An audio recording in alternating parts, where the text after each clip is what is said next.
Why was I never allowed to go to the pond? I grew up on a large piece of land my parents owned. They used to be scientists, or rather biogenetic researchers, but gave up their careers for a simpler life. My parents' property was a huge estate, with cattle ranching in dense forests that I loved to explore. There was a large pond in the center of the woods that I didn't even know about until I happened to stumble upon it. When I told my parents about it, they angrily forbade me to go near the pond. My parents were rarely angry, so I heeded their warning. That still didn't stop me from asking questions. "It's dangerous," my father said when I asked him once. "That's where your brother drowned." My older brother Dylan died when I was 3 years old. I had been told earlier that he drowned, but I didn't know it happened in that pond. My parents have many pictures of Dylan. He was easily recognized among most. He had clear green eyes. Once you saw him you couldn't mistake him. Even when I was little, I still had a very vague portrait of my brother, and it was his beautiful green eyes that I remembered the most. He also had a toy soldier figurine, a toy he always had with him. He loved it very much. He took it with him everywhere, my mother said when I talked about it while looking through the family album. He was so attached to that toy. We gave it to him for Christmas when he was 5 years old. "But where did that toy go?" I said in curiosity. "Honey, I told you he kept it with him everywhere." That was all she could say before tears began to slowly flow down her face, after which I changed the subject. I didn't want to talk about him much, because I hated to see my mother upset. Even though I was still relatively young, putting things in perspective, I couldn't fully understand what it was like for a parent to lose a child. I didn't feel the same pain that gnawed at my parents. My curiosity about the pond was heightened when I learned that my father had drowned them in the pond while transporting cattle to the woods. My mother said it was a necessity, but assured me that he did it humanely, and only with old, sick or dying animals. She also mentioned that the pond is home to a large catfish that feeds on the carcasses my father dumped there. Despite their reasoning, I assumed that my father's practice of drowning cattle was a way of dealing with my brother's death. I never talked about it, however, because I knew that people deal with tragedy in different ways. Even if it only made sense to them, I didn't want to upset my parents. Eventually, I accepted my parents' rules about the pond. That all changed one night when I was 15 years old. My parents were away on vacation, and I had the whole house to myself. They were there for the second day, and I was settling in to watch a movie in my living room when I heard a knock on the glass sliding door. I turned around and saw my friend Tom, friends call him Tommy, standing outside holding a case of beer, which he slowly picked up and started shaking playfully with a goofy smile on his face. With a grin, I walked over and opened the door. "Have any of the neighbors seen you?" I asked as Tommy quickly ran inside, setting his beer on the kitchen table. "What neighbors?" Tommy asked jokingly, putting down 2 beers and putting a case in the refrigerator. "Your nearest one is literally right down the block. They could still see you walking by," I answered dutifully. "They know my parents are away and are checking up on me." Tommy grinned, tossing me a beer. "We're fine. I didn't even see any cars when I came over." As a typical teenager, I was still dabbling in booze and other recreational substances, but among my friends I was considered paranoid. I had known Tommy for a long time, and we had had problems before, but that didn't stop us from indulging when the opportunity arose. For this reason, my parents didn't pity Tommy and specifically forbade him from coming over while they were away. Of course, we were teenagers, so that still didn't stop us from doing it. I even think my parents knew and allowed us to go against the rules sometimes, as long as there was nothing wrong. We spent the night drinking beer, watching movies, and playing video games. Tommy managed to steal some cigarettes from his parents' packs, and we smoked them outside, one at a time, so that there was enough time between them to last all night. And then the last cigarette came up when it was about 1 o'clock in the morning, and we had finished each bottle of beer so intoxicated. We were almost done with our cigarettes, a couple had to be shared, when Tommy made a bold and desperate suggestion. "Are you still not allowed near the pond?" Tommy asked, pointing his head toward the pond. I don't even think I'd be allowed even if I became a grown man, I replied, sipping on my cigarette.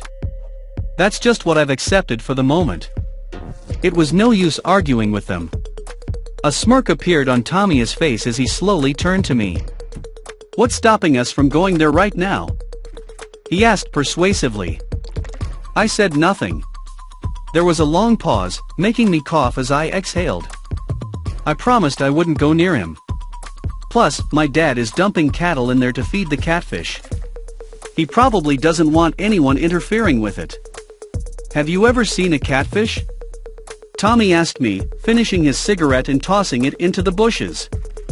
It's a long-term project of my dad's, I replied. Dad grows them for 10, 15 years before they're harvested. Apparently they're worth a lot of money when they reach a certain size and weight. Shall we go fishing? Said Tommy slyly. Since night is the best time to fish. I said nothing at first and stared at the ground, kicking invisible pebbles. What's stopping us?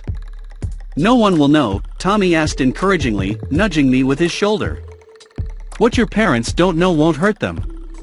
It took a few minutes to convince me, but eventually I gave in, and agreed to take him to the pond. After we dumped the empty beer cans, we took 2 fishing rods, my tackle box, a flashlight, and hot dogs for bait. Frankly, I was nervous about going to the pond, especially since it was my first time seeing it up close, and I felt some guilt for breaking what seemed to be my parents' most important rule. During the walk I assessed the situation as a whole and concluded that my parents' reasoning was emotionally motivated. There was nothing dangerous about what we were doing, and I was ironically a swimmer at my school, so drowning was the least of my worries. Upon arrival, we were greeted by a fence of wooden posts and barbed wire surrounding the pond. I don't remember any fence the last time I cast a glance at the pond, which my dad must have built quite recently. I guess your dad is very serious about making sure no one goes near it, Tommy commented as we started looking for a way to get over the fence. After a few minutes, we found an area where a tree had fallen over the fence, providing us with an entrance. After crossing that hole, I had a feeling of narrow anticipation in my stomach as I approached the shoreline and directed my light to the calm inky surface of the pond. The water was perfectly still, as if it had been frozen in time. The pond was somewhat oval in shape, with patches of brush and reeds scattered along the shoreline. We saw a rectangular platform on the water where we began to set up nets and rods. After a brief argument about what we would use, Tommy insisted on using a float, and I said we should put the bait on the bottom. Tommy used the float, and I chose the latter. After half an hour of no fish, we tried to wriggle out of it, but we quickly got bored and started arguing about whether or not we were casting far enough and using enough hot dog bait. In the midst of our conversation, my cell phone rang, and that unpleasant feeling in my stomach returned when I saw my father calling. Tommy and I exchanged startled glances before gesturing for him to shut up, and we hurried to leave the dock before answering my father. Is everything okay? I asked quickly, growing increasingly nervous as to why my father was calling so late. All I could hear were the distorted muffled sounds of the crowd, and the non-rhythmic tapping and scraping sounds. My parents' voices were barely audible in the background, which sounded like they were talking and laughing. After calling my dad several times and getting no answer, I realized what was going on and chuckled. Accidentally called or something, I whispered to myself as I exhaled deeply and closed the phone. I grinned as I walked back to the dock where Tommy was standing. He was nervous.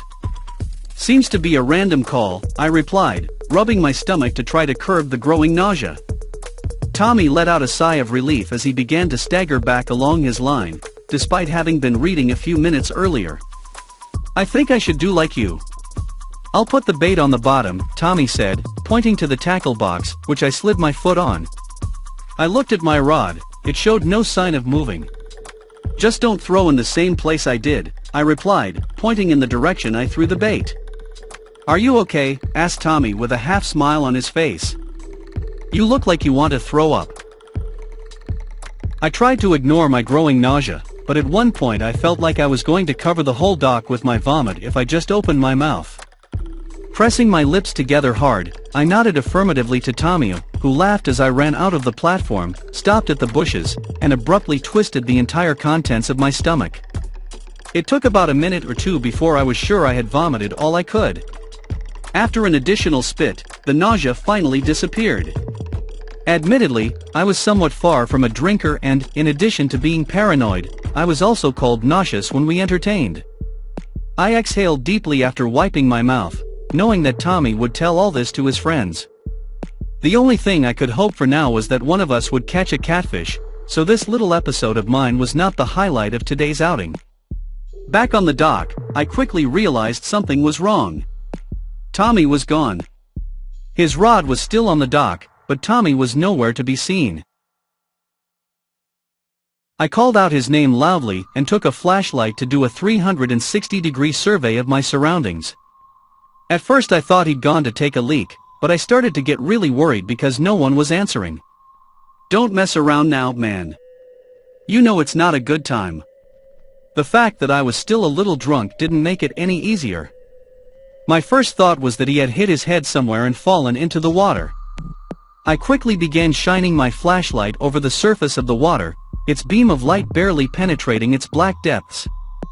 Peering through the water around the edge of the platform, I stopped when I saw Tommy's fishing rod and focused the light on the edge of the dock. There was some mud on the board.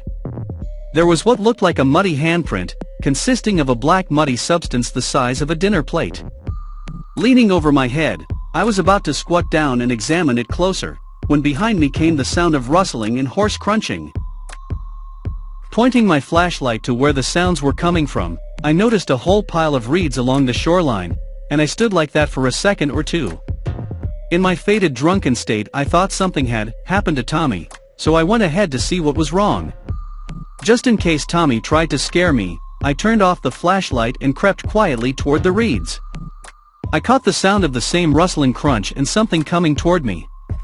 Hoping to beat Tommy at his own game, I quickly turned the flashlight on the rows of reeds and quickly shined the flashlight into a small hole in the center of the cluster of these plants. I saw Tommy lying on the ground, eyes wide open, staring dumbly at the sky, limbs unnaturally twisted in different directions. Above him was something about 1.5 feet or 2 meters long, unlike any animal I know. The creature had dark purplish-gray skin with a rough slimy surface and 2 dorsal fins, its upper part raised above the ground like a snake. Then I noticed that Tommy's body was covered in the same black slime as the handprint I had noticed in the lake, and something was sticking out of his chest and belly. The black goo dripped from 2 dark purple thin teeth sticking out of a mouth-like hole on the top of the creature's torso, whose clawed spurs tore pieces of Tommy's flesh, the pieces the creature devoured in its kind of mouth. The creature looked at me a few seconds after my light illuminated it, revealing a dirty gray and, in places, black belly. It was impossible to move. My widened, horror-filled eyes discerned the vague resemblance of human facial features: 2 eyes, a nose, and a slit-shaped mouth embedded in the creature's raised upper torso. But those 2 eyes, what was wrong with them? I couldn't figure out what confused me about them.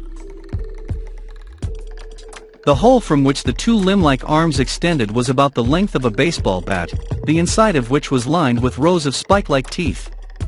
A few seconds of tense silence passed before the creature emitted what I can only describe as something between a low, deep, distorted buzzing and the usual roar of an animal, before it attacked me with terrifying rapidity. With a loud shriek, I ran faster than I had ever run before until I reached where Tommy and I had come in from. Adrenaline was spreading quickly through my veins, and I raced back to my house without looking back until I broke in and locked the door. Gasping and sweating profusely, my head was spinning and my heart seemed to jump out of my chest. Trying hard to understand what had just happened, I began to sob until a violent wave of nausea overwhelmed me, after which I threw myself across the kitchen sink and began to vomit profusely. After that, I don't remember anything else, except that I sat on the kitchen floor and stared blankly until I finally fell asleep. I woke up to the sound of rumbling rain the next morning. Along with a severe headache, I was still in shock. The rain stopped around noon, and for the sake of confirming everything I had seen the previous night, I reluctantly returned to the pond. The fishing rods and tackle box were still there, but the black muddy handprint had been washed away by the rain. I checked the reeds where I had found the creature and Tommy's body to see that both were also gone. There was no sign that I or Tommy had ever been in the pond that night, which was in no way reassuring. I noticed something I hadn't noticed last night when I looked around the pond: the animal bones and skins scattered along the bank. I pondered the painful truth. My father used the cattle he'd brought here to feed this creature? It made sense now why my parents wouldn't let me go near the pond. There was no way I could tell them what had happened, but it was easy for me to do so, knowing that all signs of me and Tommy being there had been washed away by the rain. Luckily, a thunderstorm broke out again that afternoon to wash away any trace I might have made on my return. Tommy always left his house unnoticed, so no one knew it was me he came to that night. Although they noted that I was relatively distant, my parents suspected nothing when they returned. 2 days later, Tommy's parents reported him missing. The police even came to my house to question me about my friendship with him, and whether I knew where he might have gone. Despite the terrible guilt that was tearing me up inside, I denied knowing anything about his potential whereabouts. Tommy was apparently never found, and his disappearance sparked a small wave of hysteria that there was a kidnapper in town. About 10 days went by. It was a Saturday morning, and my parents were gone before I woke up for the day trip. When I woke up, it was a little after 11, and something looked very strange as I looked around my room. At first I couldn't point my finger at it, which caused me to get out of bed and take a closer look at my surroundings. My eyes stopped at the window, and when I realized what it was, my blood ran cold. On the window of my bedroom, on the first floor of my house, was a blurry handprint consisting of black slime. It was what was on the outside sill of the window, covered in the same black slimy slime that sent shivers down my spine. Although it was badly shabby, it was clearly a trooper, just like the one my older brother had in all his pictures. Now I remembered. When I shined the light into the monster's eyes that night, they were green,